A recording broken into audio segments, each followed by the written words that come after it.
എന്തൊരു കൊതിയാണ് ആ തിരുസവിധം പുൽകിടാനാൻ കനിവേഗണേ റഹ്മാനേ റസൂലിൻ ത്വയ്ബയിലണയാൻ ആശകളേറെ സുബ്ഹാനേ മദീനയിൽ അന്തിയുറങ്ങും ഹബീബിനെ കാണാൻ കൊതിയേറെ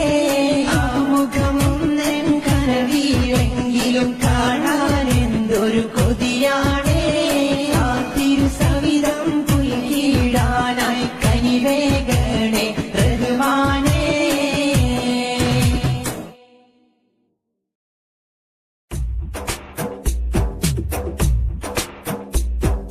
മദീനത്തെ മലർത്തോപ്പിൽ മയങ്ങും നൂറെ ത്വഹമഹിയങ്ങും മധുരസം നിറച്ചവരെ മതി പോലെ വിളങ്ങുന്ന മഹ്മൂദരെ